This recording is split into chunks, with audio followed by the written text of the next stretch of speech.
Hello guys, Salaar cinema ఎలా ఉంది అనే విషయానికి వస్తే మూవీ అయితే సూపర్ భయ్య.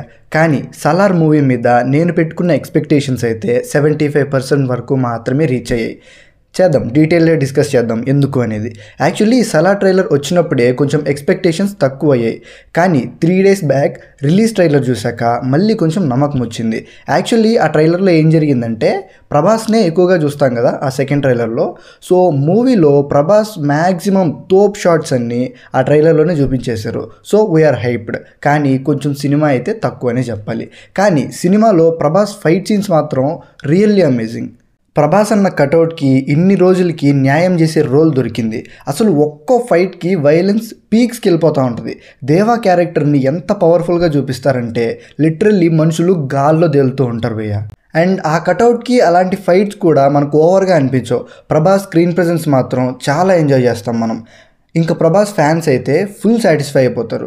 దేవా క్యారెక్టర్ విషయానికి వస్తే ఆ క్యారెక్టర్కి డైలాగ్స్ చాలా తక్కువ. లిటరల్లీ ప్రభాస్ ఏం మాట్లాడు సినిమాలో.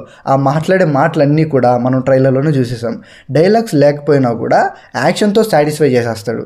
మిగిలిన క్యారెక్టర్స్ లైక్ జగపతి బాబు, పృథ్వీరాజ్, బాబీ సింహ క్యారెక్టర్స్ కూడా ఇంట్రెస్టింగ్గా ఉన్నాయి. దెన్ శృతి హాసన్ ట్రైలర్స్లో ఎలా అయితే చాలా తక్కువ కనపడుతుందో మూవీలో కూడా అంతే. స్టార్టింగ్ పోర్షన్స్లో మాత్రం స్క్రీన్ టైం ఎక్కువే ఉంటుంది. తర్వాత కాన్సర్ బ్యాక్ స్టోరీకి వెళ్ళిపోయిన తర్వాత నరేషన్ శృతి హాసన్ రోల్ తగ్గిపోతుంది. ఆ కాన్సర్ సిటీ బ్యాక్ స్టోరీ కూడా ఇంట్రెస్టింగ్గా ఉంది. ఇన్ఫ్యాక్ట్ అదే బాగుంది మూవీలో. ఇంకా మ్యూజిక్ అయితే మేజర్ మైనస్ పాయింట్ అనిపించింది భయ్య మూవీలో. రవిబాయ్ సార్ మాత్రం డిసప్పాయింట్ చేశాడు ఈసారి. రిలీజ్ ట్రైలర్లోని బీజిఎం, సూర్యుడే సాంగ్, టీజర్ బీజిఎం అంతే. మూవీలో ఇంకా చెప్పుకోవడానికి ఏ బీజిఎంలు లేవు. నాకు మెయిన్గా మూవీలో ఎమోషన్ మిస్ అయింది అనిపించింది. దేవాకి వాళ్ళ అమ్మకి మధ్య సీన్స్ ఉంటాయి కానీ అంత ఎమోషనల్గా అనిపించాం. అండ్ శృతి హాసన్తో కూడా పెద్ద ఎమోషనల్ కనెక్ట్ ఉండదు. దేవా క్యారెక్టర్ తన ఫ్రెండ్ వరద కోసం ఎంత వైలెంట్ అని చూపిస్తారు తప్ప దేవాకి వాళ్ళ ఫ్రెండ్కి మధ్య ఎమోషనల్ సీన్స్ ఎక్కడ ఉండవు. 1-2 ఉన్నా కూడా పెద్ద మనం కనెక్ట్ అవ్వం. స్టోరీలో ఒక పార్ట్ అనిపిస్తుంది తప్ప అంత ఎమోషనల్గా కూడా మనం ఫీల్ అవ్వం. నేను మూవీలో బాగా ఎమోషనల్గా ఫీల్ అయిన సీన్ ఏదైనా ఉంది అంటే దిస్ సీన్ చాలా బాగుంటుంది.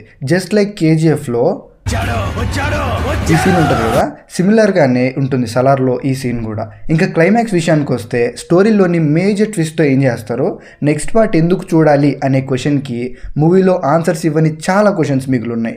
వెయిటింగ్ పార్ట్ 2 కోసం. అంతే భయ్య, థియేటర్స్లో మాత్రం అస్సలు మిస్ అవ్వకండి. వెంటనే వెళ్ళి చూసేయండి. ఇన్ కేస్ చూడకపోతే మీ 1 word రివ్యూ కూడా కమెంట్ చేయండి సినిమా చూసుంటే. Meet you guys with another video. By.